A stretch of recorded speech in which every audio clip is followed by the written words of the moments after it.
Hello, welcome to the channel Why Stories. Enjoy watching. One day I'll kill you, you scum. Adriana got a blow in her stomach and flew back against the wall, slowly sliding to the floor. And don't you dare complain to anyone. If I find out, you'll face the consequences. The husband leaned over the fallen woman and peered into her face with eyes full of fury and madness. If you tell your mommy, I'll get rid of your whole family. Got it? The husband leaned even closer and, grabbing Adriana by the hair, lifted her head. I can't hear you. Got it? Got it, the wife said with her last strength. That's it. The husband released Adriana's hair and, instantly calming down, left the room. When his fading footsteps ceased, the front door slammed shut, and the maid quickly entered the room. Adriana, wake up. The maid leaned over her mistress, shaking her by the shoulder. The woman opened her eyes slightly and looked blankly at the maid. Sarah, help me to get up, Adriana moaned, recognizing the girl leaning over her and attempting to get up herself. Right away, be careful. The maid helped Adriana. Let's go to the bathroom. You can lie in warm water and relax. The girl led the limping mistress to the bathroom.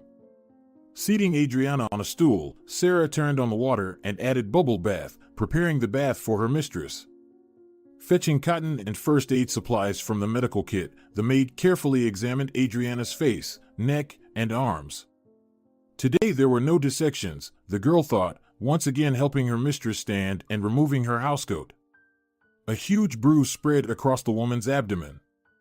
Sarah sighed, looking away. I know what you're trying to say, Adriana spoke up, carefully getting into the filled bath. I know it. But what's the use? The mistress closed her eyes and leaned her head back against the bath. It's not my business, of course, Sarah said, folding a towel into a cushion and placing it under Adriana's head. You're the mistress, you know best, but Amanda Lozano has become completely unreasonable. I think you're in danger. What can I do, Sarah? Adriana sighed. It's too late to change anything now. Who would have known Amanda would turn out like this? But why do you tolerate all this? Sarah asked fervently. Leave him, if necessary, I'll be a witness. Do you want me to go to the police and tell them everything? And what good would that do? Adriana looked wearily at the maid. If the police get involved, he'll just bribe his way out of it. And then I don't know what'll happen. It seems like it's my fate, Sarah. If he kills me, then so be it. Adriana, drifting into sleep, closed her eyes. Now go, leave me. I'll stay in the bath for 20 minutes. I need space. As you wish, Adriana. I'll be nearby. I'll go to the living room and dust a bit. Call me immediately if anything happens. The girl stepped out of the bathroom. May God save me from such a husband, Sarah thought, and with a cloth, she started wiping the transparent table in the living room. Everyone's out there looking for something better, but then they end up bruised to the bone. And what's the point of such wealth if it's not a life but sheer torment? The tension and pain gradually eased. It's easy to say, leave him, Adriana thought, lying in the warm, silky foam of the bath. But where to go? Back to the village, where the roads are nothing but a mess, with ruts deeper than your knees, not even a bus goes there. Where there's a crooked hut, snowdrifts in winter, and wolves howling in the evenings. It's even terrifying to leave the house there. Or maybe wander the streets and rummage through trash bins for food or usable items and get a job. But what do I know how to do in life other than be a punching bag in the hands of a sadistic husband and a fool? Everywhere I turn, it's a dead end. Well, then there's only one way, endure until the patience runs out. And it all started like a beautiful Cinderella story. Adriana was born into a large family living in a remote village and spent her childhood far from civilization and the noise of big cities. Of all the modern amenities, there were only electricity and unreliable cell phone service. Sometimes it worked, sometimes it didn't, and even then, it was better to climb onto the roof or a tall tree. The district center was located far away, and it was impossible to reach the post office, medical stations, and several stores in a few minutes. If something happened, people managed on their own, as if it were 200 years ago. Whether someone fell ill or a husband beat his wife in a drunk state, it was all the same. Everyone in the village just hoped for not being torn by wolves someday. The school where Adriana and her siblings studied was located in the neighboring village, about 10 kilometers away. And was it even possible to reach school in winter, when there were snowdrifts meters deep, if no one could even leave their houses? After barely finishing school, Adriana realized there were no prospects in her native village, neither in work nor in personal life. Her parents hunted for a living most of their lives, mostly in the winter. In the summer, they gathered mushrooms, berries, and nuts. That's how they lived until her father went to the forest one day and never returned. Her mother had to raise 5 children alone. What could they do?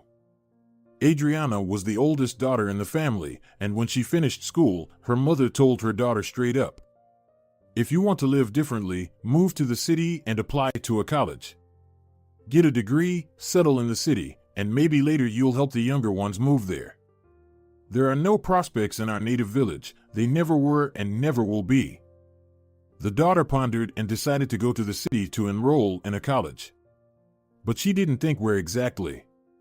She would enter the one, wherever they accepted her. She arrived at the town.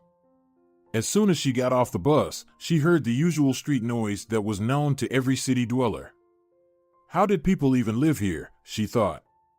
Adriana's ears felt blocked from the unfamiliar sounds, and she was standing in the middle of the sidewalk amidst the stream of people hurrying somewhere, like forest ants in spring.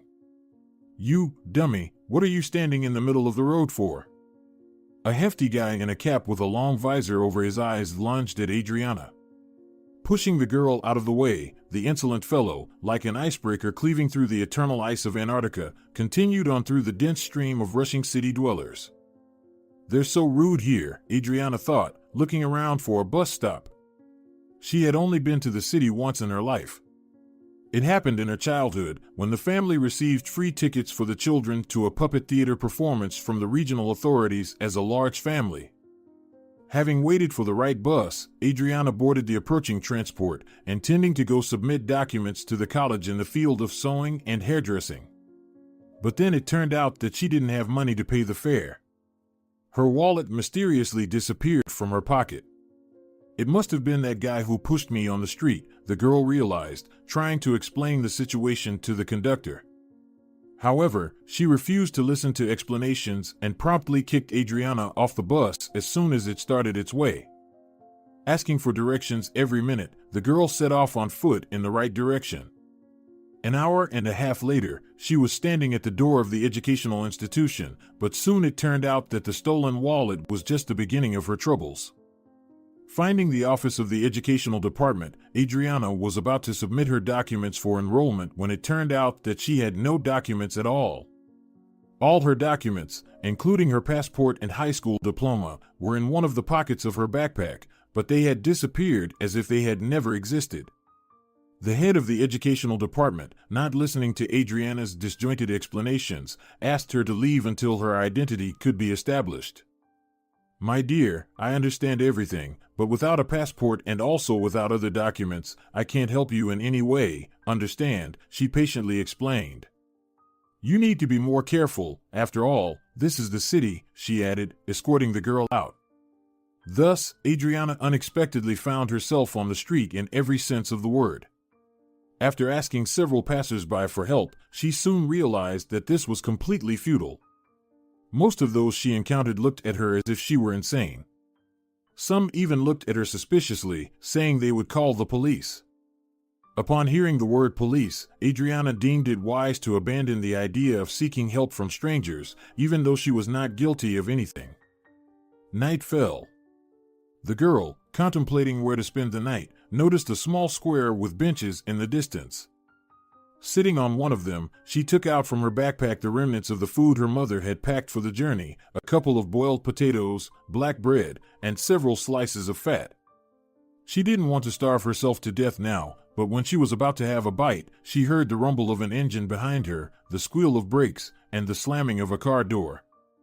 Two male figures in dark uniforms appeared in front of Adriana. "Look, is this her?" one of the men asked, as if Adriana were not a person at all, but rather something akin to the bench itself. "I don't know," the second policeman replied. It was dark. I noticed there were several of them there, and they scattered right away. "Well, what difference does it make to us if it's her or not? Normal people sit at home at night, not on benches. Take her, we'll bring her to the police station, and they can deal with it themselves," the first man said, unceremoniously grabbing Adriana by the arm and dragging her into the nearby car. "What are you doing?" the girl protested. "I'm not going anywhere with you." "Resisting police officers?" The second man looked at her, picking Adriana up by the arm from the other side. "I strongly advise you not to do it. If you're not guilty of anything, they'll let you go. But by resisting, you're committing a crime." "What?" Adriana looked at him in surprise. "What do you mean?" "The real crime," the policeman said, shoving the girl into the patrol car. "Sit quietly, you silly country girl. Maybe you'll be free soon." The patrol car brought Adriana to the police station. Without saying another word, two policemen led her out of the car and escorted her to the precinct. There, an indifferent duty officer, after taking her belongings, pushed the detainee into a cell where were several girls with bright makeup and in provocatively short skirts, along with three more detainees with pale, earthy faces and vacant, bleary eyes. The duty officers silently locked the door and left.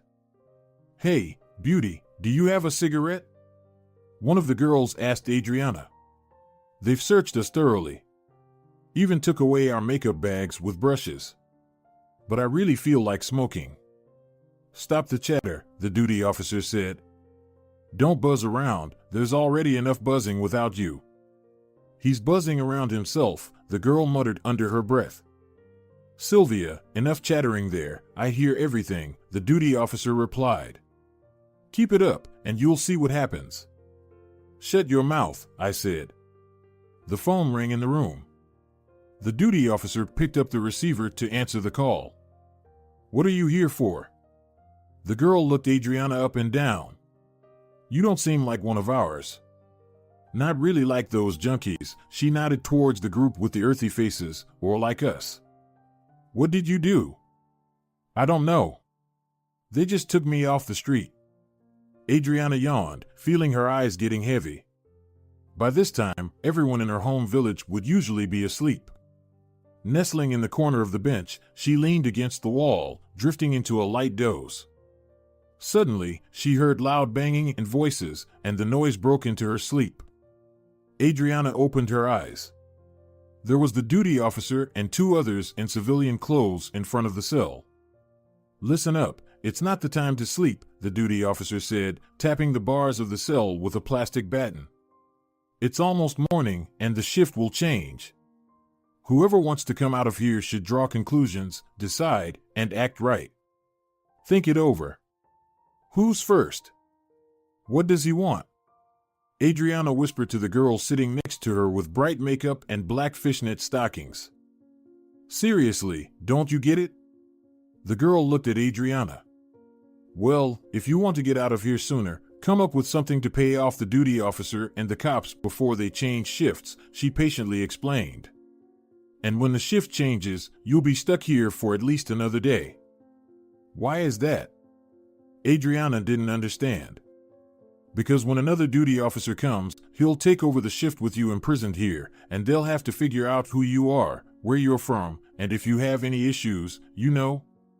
Offer them something in exchange, like an item, money, or do something for them." Seeing that Adriana didn't fully understand, the girl clarified. "So, they picked us up, brought us here, and met the quota for detaining suspicious individuals during patrols. And since there's a report, there's no point in keeping us here any longer. So they should let us out." Adriana still didn't grasp the situation. "You're so strange, you can't understand simple things," the girl stared at Adriana in surprise. "Are you from the village?" "I am," Adriana nodded. All right, then, the girl waved her hand, responding. You'll figure everything out soon. Sylvia, I see you've made your choice. The duty officer addressed the girl sitting next to Adriana. Quickly, out you go. And take Benita with you, or what's the name of that girl? Go to the interrogation room. I like that one over there, one of the men standing by the bar spoke up, pointing at Adriana. But she doesn't seem to be one of them, the priestess of love, the duty officer remarked. And so what? The man replied. If she wants to get out, let her go, he chuckled, pleased with his joke. Miss, out you go, quickly. He commanded Adriana. The girls and Adriana stepped out from behind the bars, moved forward down the corridor, and entered the open door of the interrogation room. The duty officer and the two men followed. Someone, cover for me in the duty room, the duty officer requested. I'll be back soon. The girls, paying no attention to Adriana's bewildered look, began to undress as if they were going to see a doctor. Doll, what are you waiting for? The man who ordered her to go with the girls grinned at her. What else do you need? Wait, let's do it differently. I have an idea. Pedro, you stay here, and I'll cover for you, he said to the duty officer. Adriana, let's go. He firmly grabbed Adriana's arm and led her out of the interrogation room into the corridor. Where are we going? Adriana shrugged. You'll find out soon enough, dear. The cop opened the door to the duty officer's post and pushed Adriana inside. I want it right here, he declared, grabbing his belt buckle. The girl looked on in astonishment, as if from the sidelines. Suddenly, the cop stopped and pondered. No, he decisively said. You, darling, are going to make me crave adventure so much. I've been longing to do this with someone like you, fresh, innocent, and wide-eyed. Somewhere under a bush in nature, like I'm a schoolboy, and you're my classmate. The cop pulled Adriana out of the duty room and dragged her onto the street. You'll like it, he said. What is it? The girl asked. You're so funny. The cop grinned. Are you from the village? Oh, that's even better. It's the real juice, like finding a needle in a haystack. I can't wait. The cop dragged Adriana to the bushes near the police station. Come on, what are you waiting for? He grabbed the girl, trying to push her to the ground. You brute. Adriana seemed to understand everything, and she forcefully pushed the thug away. Not expecting such a turn, the cop stumbled and, stepping on a bottle lying on the ground, crashed into the bushes. Watch out, you little bitch. He growled, grabbing onto the bush branches. Stop, I'm talking to you. The girl quickly got out of the bushes and hurried away. Her sturdy legs, accustomed to the burdens of rural life, soon carried Adriana far from the police station. There was no pursuit. The girl stopped and looked around. Where to go now, she thought. Definitely not back to the clutches of those brutes at the police station. After walking a little further, Adriana noticed an iron fence and the domes of a church visible in the twilight. Without much thought, she headed towards the fence. The gate was locked. Adriana climbed over the fence, wandering among the graves of the churchyard, and hid behind a tall ancient obelisk. Sleep was overwhelming. The girl picked some fresh cemetery grass, scattered it on the ground, curled up like a kitten, and instantly fell into a deep sleep. Hey, girl, wake up. Who are you? Someone shook her by the shoulder, trying to wake Adriana. Instantly recalling her recent adventures at the police station, the girl quickly jumped to her feet. Before her, there was a short elderly woman in a light scarf tied behind her head, holding a small scythe with a short handle in her hands. Who are you? Why are you sleeping here? The woman asked again, scrutinizing Adriana. You're so young, you don't seem crazy. Did something happen to you? Did you have a fight with your parents or your fiancé? Make up with them, it's all you need. It's disorderly to sleep among graves. I came to mow the grass and almost hit you with the scythe. Good thing I noticed in time. My home is far from here, Adriana said. And I can't go back. I have no money and no documents. Everything was stolen. The policeman took me to the police station from the street at night for no reason at all. I barely got out of there. The girl felt tears welling up in her eyes.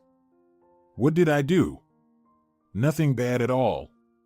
Why is all this happening to me? Calm down, dear, the woman stroked Adriana's hand. You seem to have come from the village, right? I was born in the village myself. The priest will be here for morning prayers. Come, you'll talk to him. He'll help somehow, you'll see. The woman led Adriana to the church building. Who is this, Paulina? Who came so early in the morning? An elderly priest entered through the gate and walked along the path towards the women standing near the church. Good morning, Marco, Paulina bowed to the priest. I came here to mow the grass in the morning while there's no crowd. After the rains, the grass has grown so much that no one can see the paths. And look, there's a girl sleeping on the ground here. I woke her up. She says she came from the village. But all her money and documents were stolen, and she has nowhere to go now. Is that so? The priest looked at Adriana from under his gray eyebrows. Why didn't you go to the police then? I didn't, Adriana replied. They grabbed me off the street for no reason themselves and took me to the police station. Then they wanted to rape me, but I managed to escape. I see, the priest pondered. If you're telling the truth, then I understand. You've had a rough time in the city. What do you plan to do now? Marco, we should find her a place to stay for now. We need to gather some money for her to be able to go back home. Look at her, she's so young and pretty. She might get into more trouble, Paulina chimed in. All right, Paulina, nobody's chasing her away from here for now. Calm down, Marco reassured her. But if you want to go back home, we need to think about where to find the money for that, the priest addressed Adriana. It would be best for you to earn that money yourself, of course. Marco, maybe we should ask Armando Lozano for help? Paulina suggested. He always gives money when something is needed for the church or when someone from the parish is in great need. You're right, Paulina, the priest agreed. Armando always asks us to come to him if something is needed for the church. The other day he mentioned that he's looking for a maid for his house. Marco looked at Adriana. Can you work as a maid? Of course, Adriana replied. But who is this Armando? He's one of our parishioners and a patron of the church, a respected man, a businessman, and a widower, the priest answered. He's supposed to stop by the church closer to noon today. He mentioned discussing the restoration of the chapel. I'll ask him to take a look at you as well. Maybe you'll suit him as a maid. She didn't have any other options. However, looking back on this encounter later, how many times did Adriana tell herself that it would have been better if it hadn't happened at all? After morning prayers, Paulina, having tidied up the church a bit, took the girl to her home. Fortunately, she lived nearby, and she fed Adriana with whatever she could. At noon, they were once again entering the gate of the church together. Beside the gate, there was a large, dark blue car with city plates. Marco was talking on the street with a tall, dignified man in a light business suit with black hair touched by gray. Noticing Adriana and Paulina entering the gate, Marco said, Armando, this is the girl I told you about. She's in trouble and can't go back home. Very young, very pitiful. Perhaps she'd be suitable as a maid for you? Armando turned and scrutinized Adriana attentively. His cold, dark brown eyes studied the girl from head to toe with interest, as if she were an item on a store shelf. Good day, the man said, continuing to assess Adriana. I'm Armando Lozano. And what's your name, miss? Hello, she suddenly faltered. My name is Adriana. Well, Adriana, you suit me, Armando said. Have we discussed everything, Marco? He asked. And you, Adriana, can come with me right now. We'll talk about everything there. Bowing, Armando gestured invitingly and led her to the car parked next to the fence. Opening the front passenger door, Amando asked the girl to get in. Surprised by his courtesy, Adriana climbed into the salon and looked around. Wow, she thought, inhaling the scent of the salon and touching the leather upholstery of the seat with her fingers. Mom would be amazed to see me now. Amando brought Adriana to his house. It was a spacious mansion, resembling a palace of some count, close to an imperial family. At least to a little peasant girl born far from the comforts of civilization, palaces seemed exactly like this. A pathway made of white stone slabs led to the house.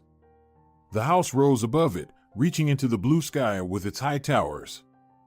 Approaching the marble staircase in front of the entrance, Adriana involuntarily stopped, as if in front of a temple, raising her head upward. The house was surrounded by a green garden with flower beds and perfectly trimmed bushes.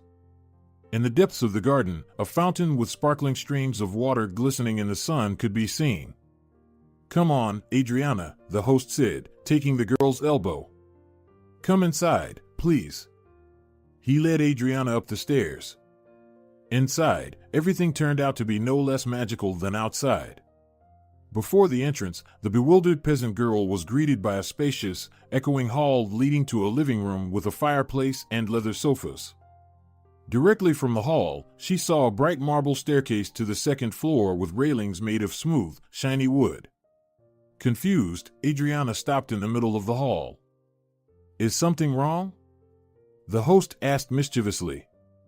"I can't work here for you," the girl replied. "How can I handle cleaning such a big place alone? You'd need a whole team of cleaners here immediately." "But that's actually what I usually do," the host remarked. "Or rather, not me, but my housekeeper, who manages all this household stuff. Don't worry, special people are responsible for the cleaning here. I have a long-term contract with them." "Then why do you need me?" Adriana looked at Amando suspiciously. "Don't think I'm one of those, who sleeps with men for money." "Calm down, Adriana," the host laughed. "I never intended to pay you for anything like that, believe me. I do need a maid, but not here, in the city apartment. I only live here from time to time when I want to take a break from work." "You know what? I think I'll go," Adriana decisively declared. "You're joking about everything here, and I really need money. I can't even call my mom to tell her how things are. My phone was stolen, along with my documents." "Wait a minute," Amando said, stopping laughing.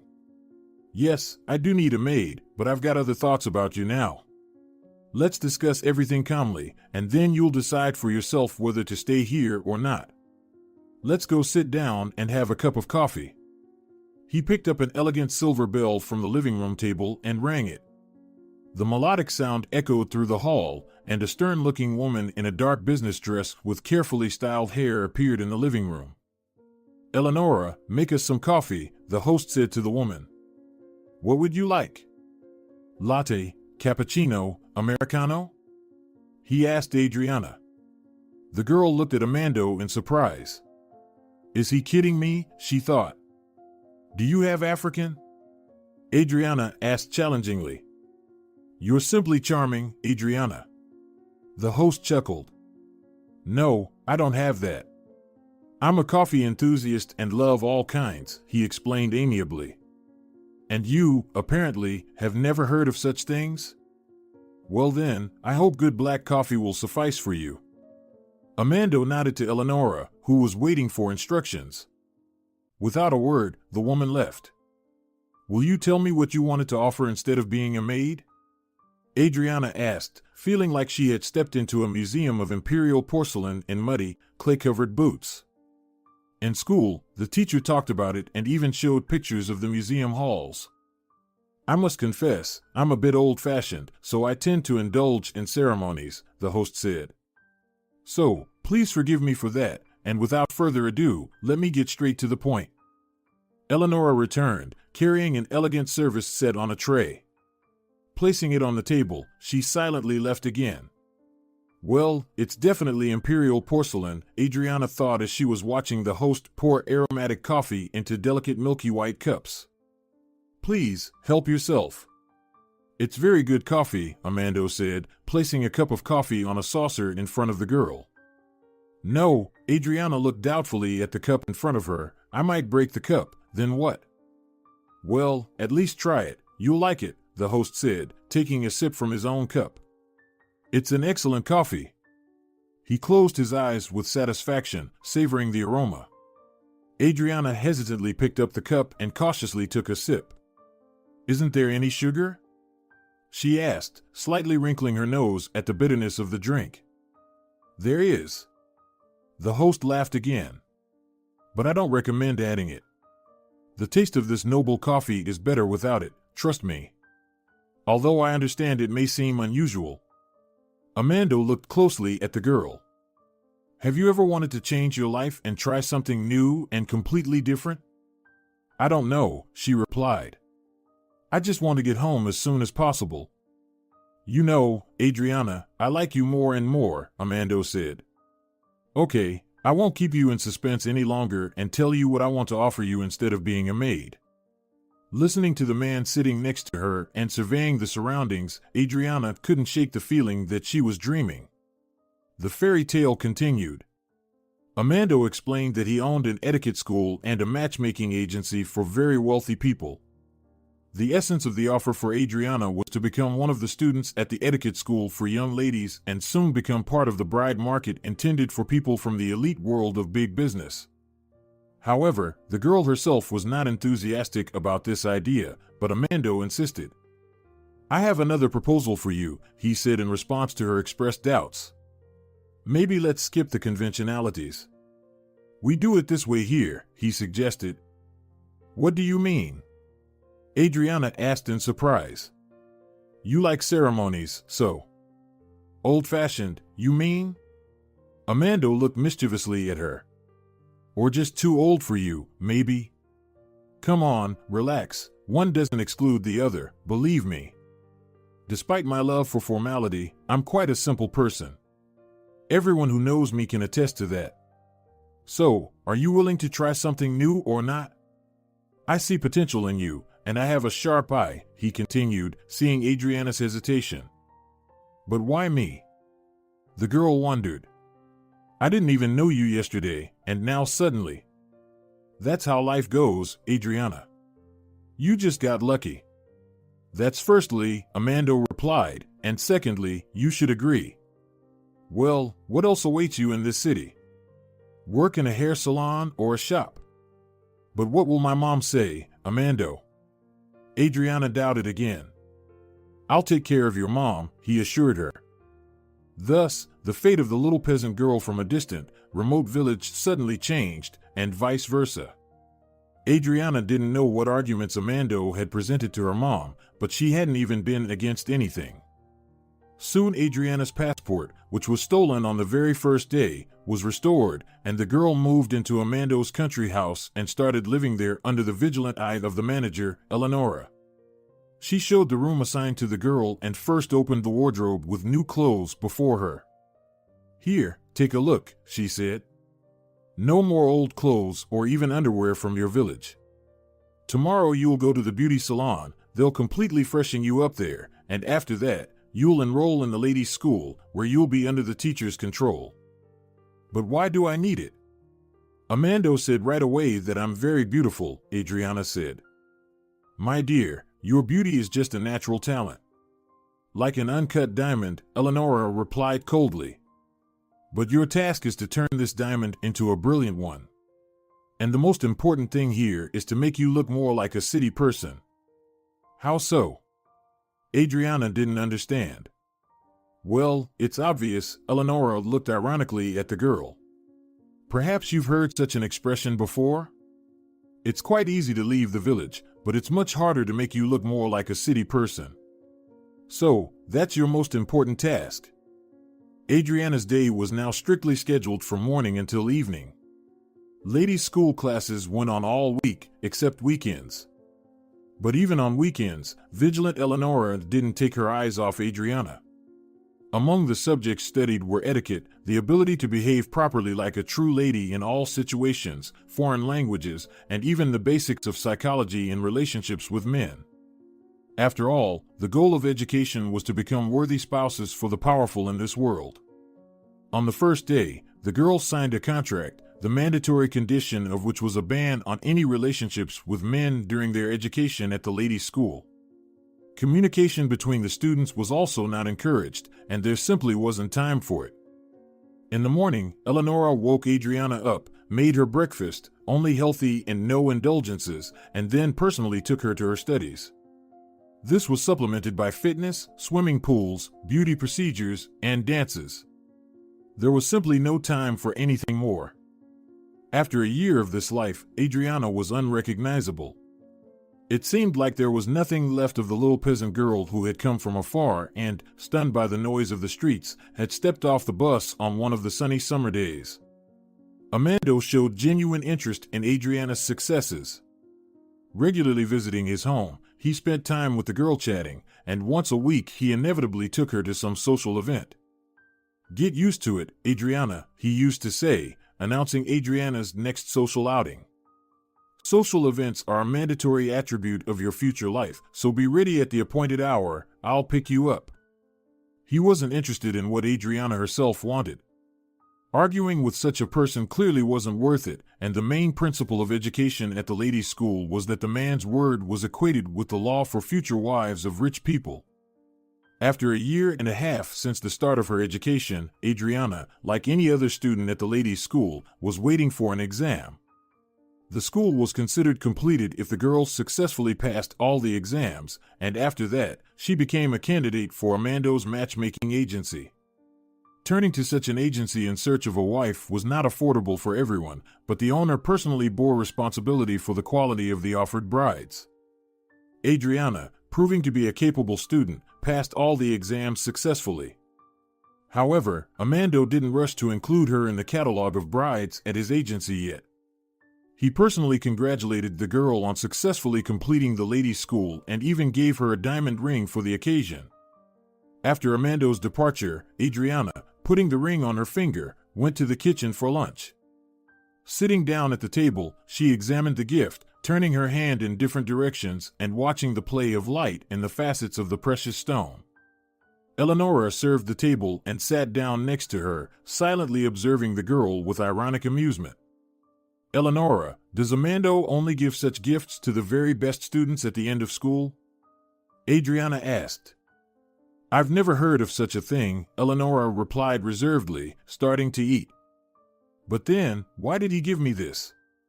the girl asked, showing the finger with the ring to the manager. "Don't you understand?" Eleonora smirked in response. "Sometimes I feel like we'll never fully get rid of the village in you. Don't you realize the situation? You live in this house, and your education is free. The owner devotes much more time to you than anyone else, and now he even gives you a ring. What conclusion can you make?" Eleonora looked ironically at Adriana. "And he still hasn't put my profile in the catalog of brides," the girl said. "I asked him about it, but he didn't give me a clear answer." "Exactly, you're finally getting it," Eleonora smiled. "It's obvious that the owner, having assigned you to his ladies' school, wanted to make you a worthy bride for himself. As soon as you stepped over the threshold of this house, I understood it right away. You should have seen the way the owner looked at you. I've never seen anything like it since his wife's death. You got lucky, girl, do you understand?" Armando soon indeed began to show Adriana slightly different signs of attention than before. First, he suggested that the girl try herself as a model so she would have her own source of income. However, she continued to live in Armando's house, and the contract prohibiting Adriana from entering into relationships with men remained in effect. Adriana became a model. Soon, her professional photos adorned the covers of famous glossy magazines. Armando still took her to social events, but now he presented the girl as his friend, not his ward as before.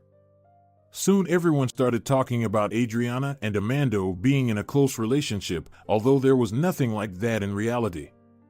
"Adriana, do you know that people consider you practically my fiancé?" Armando asked one day as they were returning from another event together. "You won't believe it, But today I received several congratulations on our upcoming wedding and several questions about when it will take place," he laughed, driving the car towards the house. Adriana remained silent in response, not knowing what to say. Armando had always been a kind of senior companion to her, sometimes a friend, but she couldn't seriously consider him as a fiancé. "Well, why don't you say anything?" Armando asked. "Sooner or later, you'll have to make a choice. Remember, you have a contract with the ladies' school and my matchmaking agency. Why get to know someone new when I can be your husband? I believe it's the best option for you, and there's no need to think about it. So it's time to make everyone happy and announce that the wedding will indeed take place soon." Thus, Adriana became Armando's fiancée, and then his wife. However, as always, he decided everything for her. In addition to Adriana's beauty, her future husband was very pleased with the fact that the girl had never had intimate relationships with men. However, he insisted on personally verifying this fact before the wedding. Adriana had to submit once again. Fully convinced of the bride's purity, the happy groom began to prepare for the wedding. "I feel like Pygmalion," Armando would say, looking at his future wife. "I've created you, like Galatea, from scratch, exactly as I wanted to see you. Now you're only mine. You're mine completely and no one else's." After the wedding, the newlyweds moved into a new spacious apartment, purchased by Armando specifically for starting their new family. Was Adriana herself happy? No one still asked her about it.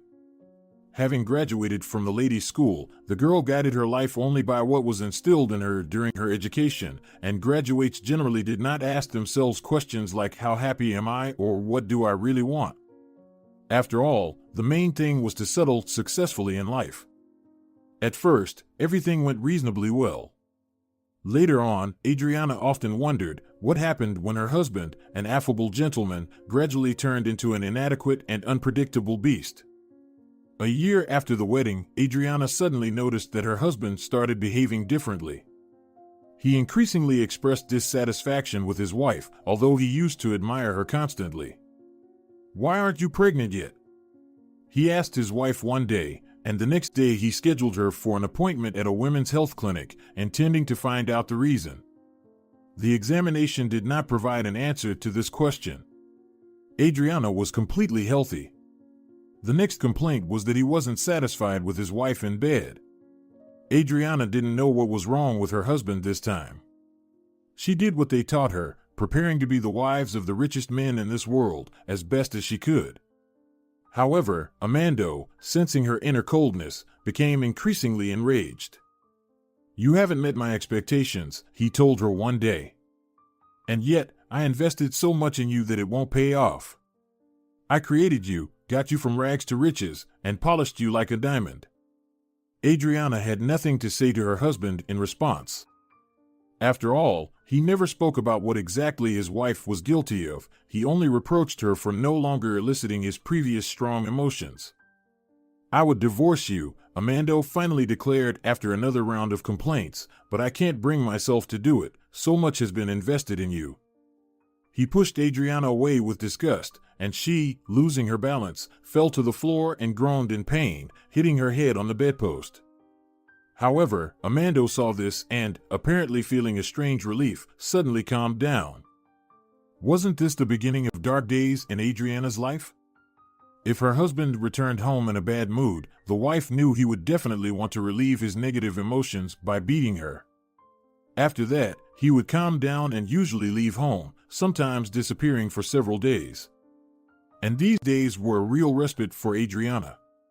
Bruises and abrasions gradually healed, and she could relax until the next meeting with her husband. What scared the wife was that with each time, the monster erupted more and more, as if he wanted to test how much patience his wife had for such a life. And finally, after another scandal, he declared that he would gladly kill Adriana, justifying it by the fact that since he created her and the creation turned out to be a failure, he had the right to destroy her. At the same time, Armando's business began to crack. One rich man, having bought himself a bride at Armando's matchmaking agency, was extremely dissatisfied with his young wife. Having gotten married, the successful graduate of the ladies' school during the honeymoon robbed her husband heavily, stealing all the passwords and other confidential data of his accounts and business. The deceived client urgently demanded compensation for the damage and sued Amando. The frightened owner of the matchmaking agency had a hard time finding a huge sum of compensation while falling into debt. But his hitherto successful business began to collapse practically before his eyes. The clients didn't trust him anymore, and many of them demanded their money back. This created new, growing debts for Amando's business, and the culprit turned out to be none other than Adriana, his wife. "You brought bad luck upon me," he exclaimed, once again resorting to his fists. "My life only went downhill after you showed up." After this scandal, Adriana was hospitalized in a private clinic, where she spent several days feeling safe away from her furious husband. The attending physician didn't ask unnecessary questions. Besides the maid, Sarah, no one knew what happened to Adriana. Her absence from social events for a long time didn't surprise anyone. It was assumed that the girl had successfully married and devoted herself to her family. Adriana woke up, hearing the maid's voice. "The water has cooled down already, get up. You need to get out of the bath, or you'll catch a cold." Sarah draped a bathrobe over her mistress's shoulders. "I've prepared a snack for you. Let me help you change, and you can lie down, and I'll bring you something to eat right in bed." "No, Sarah, I don't want to lie down anymore," Adriana said. "I'd rather just sit in the living room. Maybe watch some TV or read something." "Adriana, you haven't eaten anything since this morning," the maid remarked. "You've become so thin. Look, your clothes look huge on you. You should buy some new ones. Amando won't be back soon, don't worry. He told me before lunch that he's leaving for a couple of days on some business." "Okay, Sarah," Adriana replied. "You convinced me. Cook something light for me. Maybe some salad." "Okay, Adriana," the maid said happily. "I'll go and make it right away." Sarah went to the kitchen. Suddenly, someone knocked on the door. "Sarah, I'll open it myself," Adriana said, stepping into the hall and unlocking the front door. There was a strange man on the doorstep, dressed in a dark gray business suit. "Hello," he said. "May I see Amando?" "Unfortunately, he's not home right now," Adriana replied. "He said he's leaving for a couple of days on some business." "Strange," the man said. "I've been calling him since this morning, but he doesn't pick up his phone. And, by the way, he has a business meeting with me right now.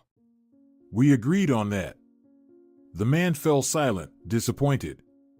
"I'm sorry, but Amando doesn't tell me about his business affairs, so I can't help you," Adriana said. "Are you his wife?" The man looked closely at Adriana's face and hands. Suddenly realizing that the bruises and abrasions were too noticeable, she became embarrassed and, burning with shame before the stranger, seemed to become very small and vulnerable. "Did he do this?" the man asked, his eyes flashing with simmering rage. "How can anyone treat a woman like this, especially one as beautiful as you? I don't understand and don't want to. It doesn't matter if it was him or not. What's the difference?" Adriana muttered, hiding her face in her hands. "Call my husband again. I'd like to lie down, sorry. By the way, was it your photo I saw on the cover of a magazine?" the guest suddenly asked. "It was you, right?" "Yes, it was," Adriana agreed, patiently waiting for the guest to leave. "Those photos were amazing," he exclaimed. "You're very beautiful." "I used to be," Adriana said sadly. "I'll tell my husband that you stopped by." "You're still very, very beautiful," the guest reassured her. "I'll leave now, but could I have a glass of water? It's hot today." "Yes, sure," Adriana sighed with relief. "Sarah, please bring a glass of water for our guest," she said, raising her voice. "The maid will bring you water now, and I should leave you, excuse me. Goodbye." Adriana walked through the hall and headed upstairs to the second floor of the apartment, to her bedroom. Here's the water. Sarah came out of the kitchen with a glass of water on a tray. Thank you. The guest took the glass, drank it with visible pleasure, and put it back on the tray. Maybe you know where the owner is? He asked. Unfortunately, he didn't say where he was going, the maid politely replied. So, did I understand correctly? Did Amando do this? The man suddenly asked. I mean, all these bruises and abrasions on his wife. Is this his doing? Of course, whose else could it be? The maid lowered her voice. I'm just afraid that Adriana is in great danger because the master has completely lost his mind, she whispered. No one knows about it except me. I've been telling her for a long time to go to the police before something bad happens. But why doesn't she leave her husband? The man asked. She has nowhere to go because he'll find her anywhere, the maid waved her hand in annoyance. So that the mistress is afraid to go to the police. She says her husband will just bribe the police, and after that, he'll definitely kill her. He has already told her he would kill her several times. I've heard it myself. Just don't tell anyone what I've just told you, or I'll get into trouble too, the maid pleaded. Don't worry, I promise, the guest assured her. But all this is just terrible. Okay, thanks for the water, you've really helped me, Sarah. He flirtatiously winked at the embarrassed girl and, saying goodbye, left. Oh, you didn't even introduce yourself. The maid realized. How will I tell the master who came to see him? Right. Sarah, you're just great. The owners are lucky to have you, the guest said, smiling at the embarrassed girl. My name is Emilio Mora. He took out a business card from his pocket and handed it to the maid. And I also want to ask you, Sarah, when the master comes home, call me or send a message. Agreed? It seems to me that Amando is avoiding me. The recent guest soon appeared again at Amando and Adriana's house. As promised, the owner returned after 2 days, and the maid Sarah promptly told Emilio about it over the phone number indicated on the business card. Oblivious Amando returned in the morning and immediately ordered the maid to make breakfast for him. The girl nodded, about to go to the kitchen, but at that moment, the doorbell rang, and she went to answer it. Who else is it, Sarah? I'm not here for anyone, the owner growled, heading towards the stairs to the second floor. Hello, it's me. Your former partner, dear Amando. Emilio was standing in the hallway. I've been calling you for days with no answer. Catching you at work is also impossible. So I had to come to your house myself. And now you have no choice, we need to talk. Fine, come in if you're here, Amando grunted, irritably flopping onto the couch in the living room. Sarah, make coffee for us quickly. You're not very hospitable, Emilio remarked ironically, sitting down opposite the owner.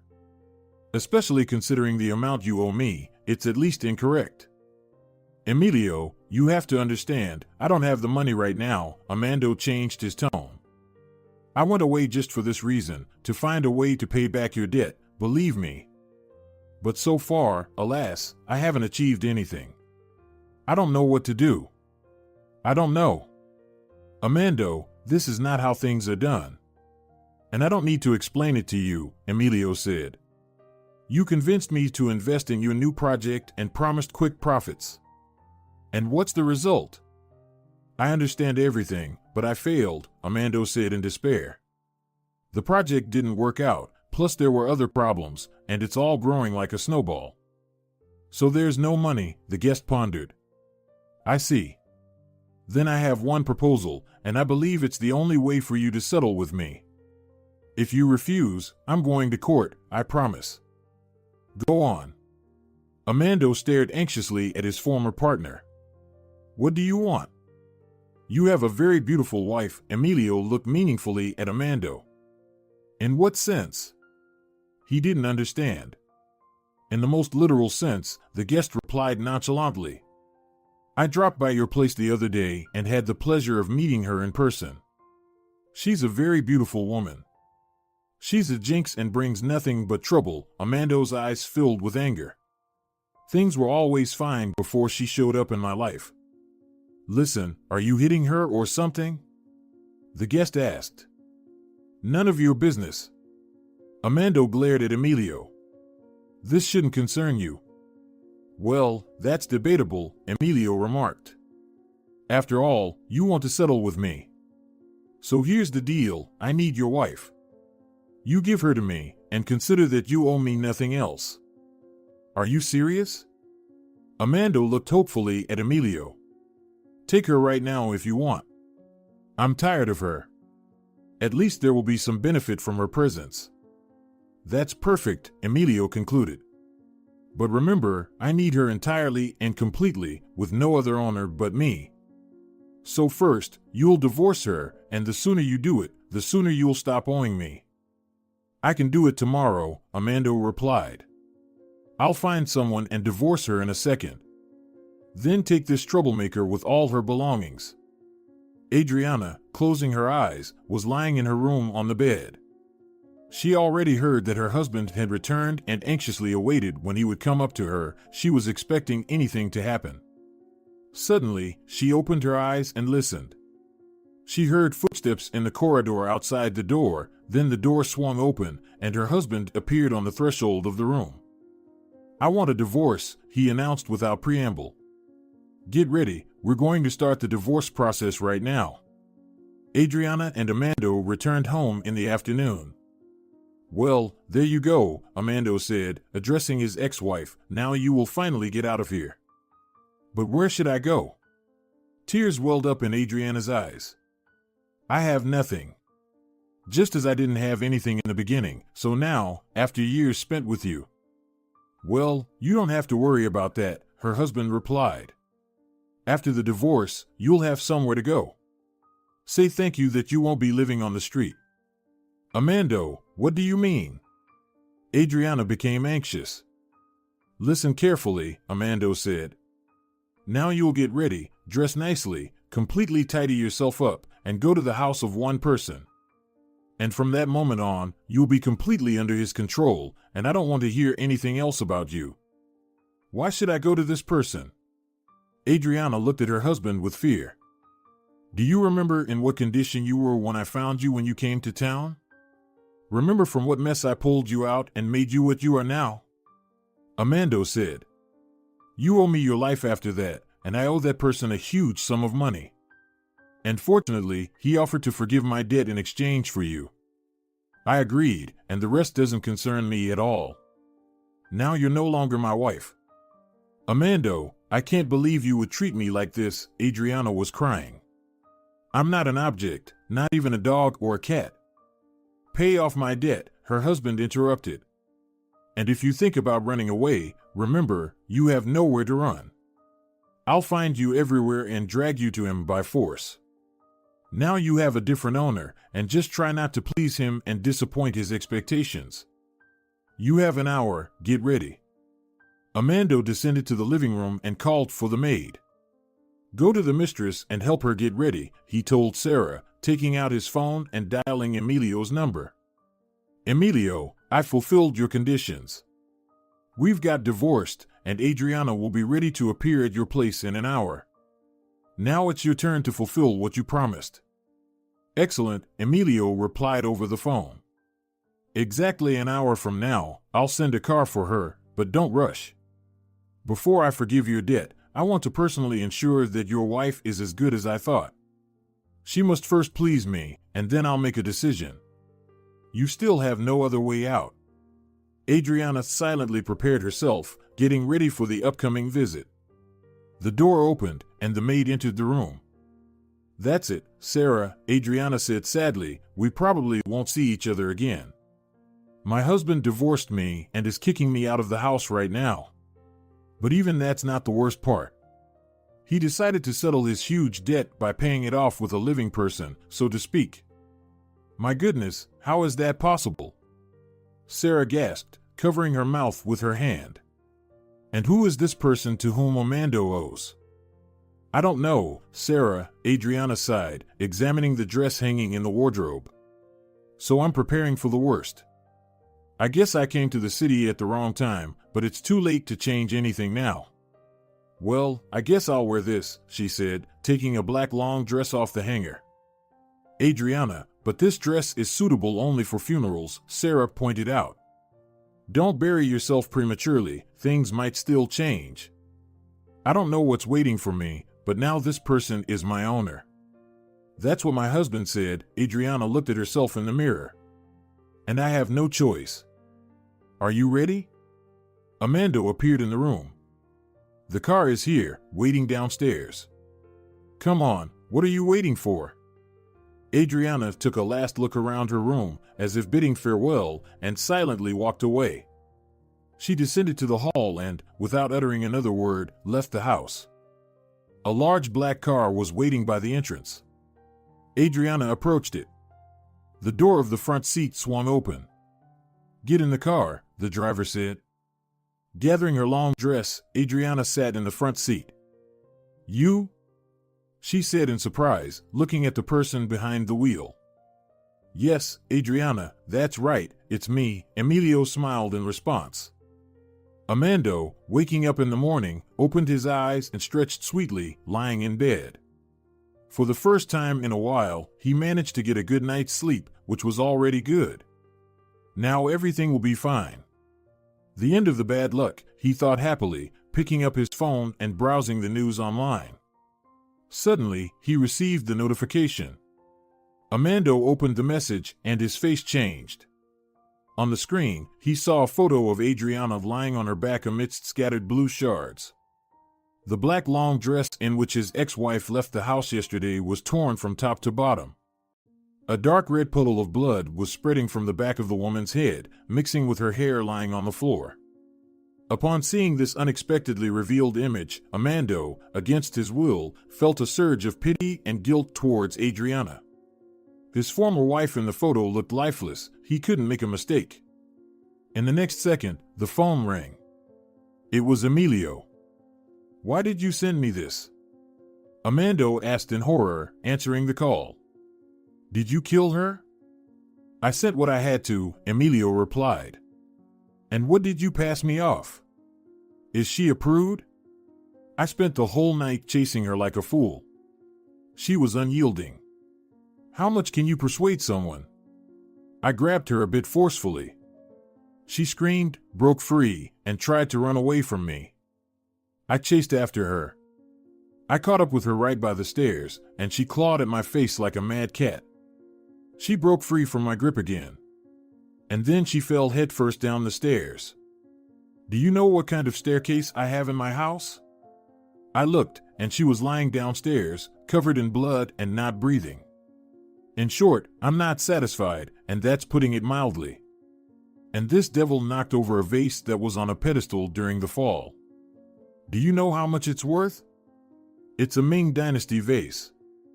Anyway, listen to what I've decided, Emilio continued impatiently, ignoring any objections. Since you haven't been able to settle your debt yet, you must take the blame for your wife's death, and then I'll forgive you. How do you mean take the blame? Amando objected. You're the one who killed her, not me. What difference does it make who did it? Emilio declared. In any case, the main reason for this is your fault. But I'll be arrested. Amando exclaimed in horror. That's unlikely, Emilio replied.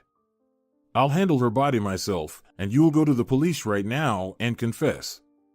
Say that your wife didn't agree to the divorce, you had a fight, you lost control, and so on. When you realized you had killed her, you got scared. You took her body to the woods at night and buried it. Of course, they'll ask you to show the burial site. Show them any place, and they won't find the body there. There won't be evidence of a crime. What would they arrest you for? Maybe for a minor offense. But what about the maid? She saw that Adriana left the house by herself yesterday, Amando asked anxiously. Make a deal with her, pay her properly, and dismiss her retroactively. Pretend like it never happened by then. Just say that you and your wife had a fight at the country house, it'll be easier, Emilio advised. It all seems too complicated, Amando hesitated. Maybe Adriana just left somewhere unknown and disappeared. And what if they start searching for her later and trace it back to me? No, you must take the blame for her murder, understood? Emilio asserted. And don't you dare report me to the police yourself. If they arrest me, your debt won't disappear. But if you divert any suspicion away from me, then I'll forgive it. And that's my condition, otherwise, I'll go to court. With a resigned sigh, Armando went downstairs, called the maid, and explained the situation to her. Hurry up and get ready to leave, he told the frightened Sarah. Disappear and keep quiet, I'll reward you. But if you start blabbing, you'll follow our former mistress, I promise. When Sarah, hastily changing and carrying a small bag with her belongings, disappeared from the house, Armando gathered himself, went to the police station, and confessed that he murdered his former wife. He was arrested. Armando spent the rest of the day in a holding cell. The next day, the investigator called him into his office. Armando Lozano, we searched your home, the investigator said. However, there were strange discrepancies with your statements.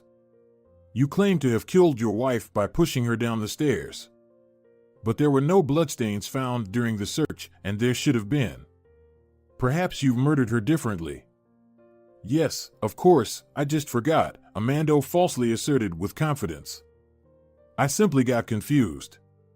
What did you forget? The investigator stared at the detainee. Forgot and confused how you killed your wife.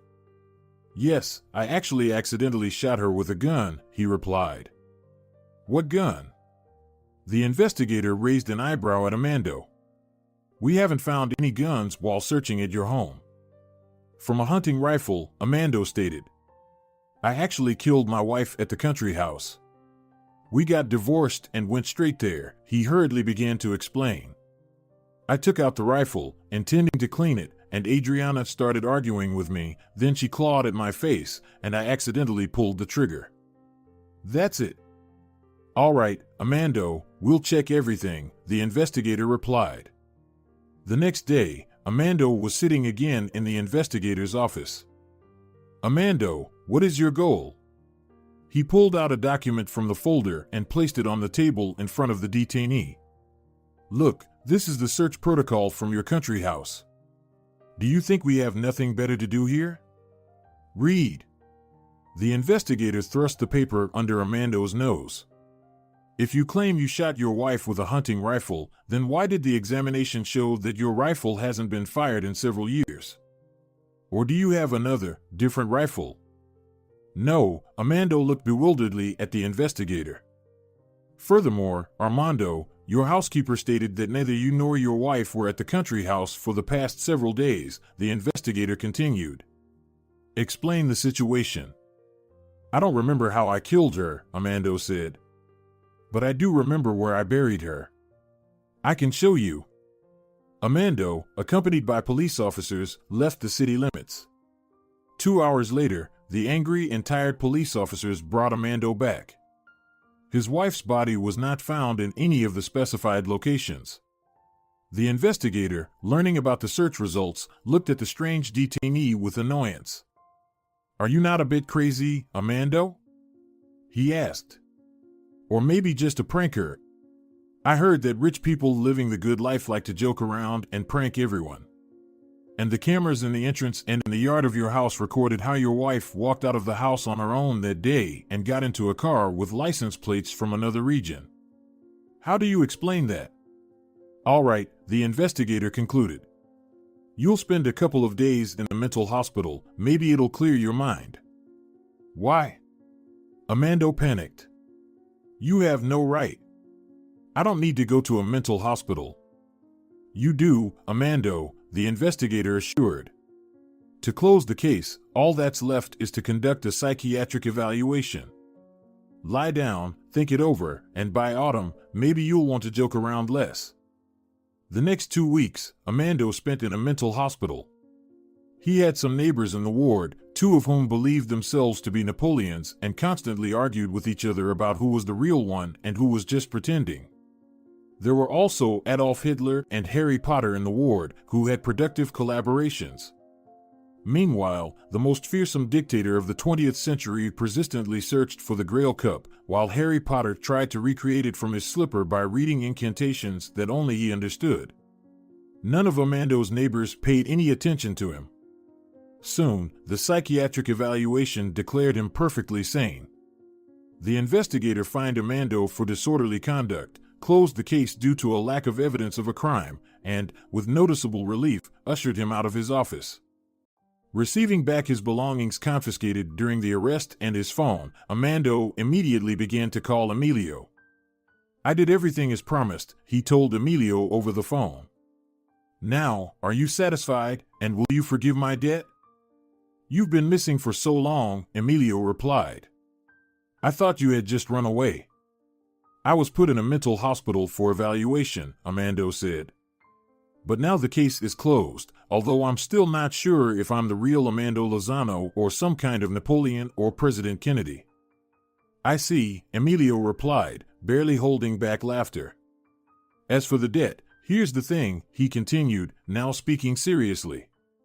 "Sorry, but my company, to which you owe so much, now has a new owner, so at the moment, you'll have to sort out your debt not with me, but with the new owner."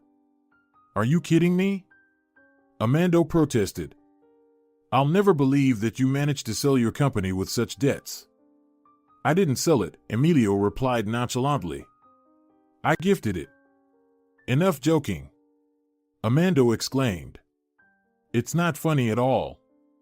"I'm not joking," Emilio said.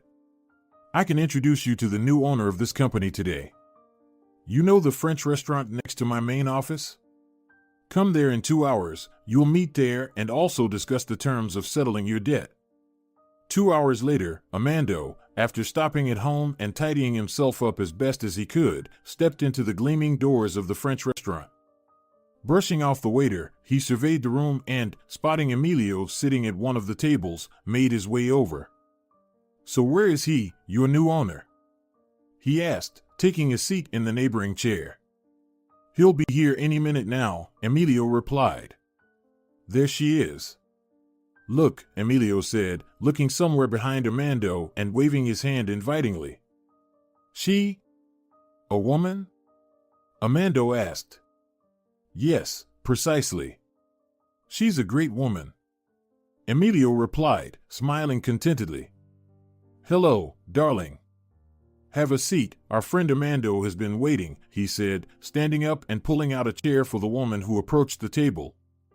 Amando looked up, and in that moment, he couldn't utter a word. "You? Are you alive?" Amando stared dumbfoundedly at Adriana. "What are you doing here?" Adriana silently stared at Amando. There was not a trace left of bruises or any other signs of life with her ex-husband. She seemed to radiate happiness, and it made the woman look even more beautiful, vivid, and striking. "I wouldn't advise you to talk to Adriana like that," Emilio ironically remarked, taking his seat. "Firstly, she's no longer your wife. Secondly, Adriana has honored me by accepting my offer of marriage.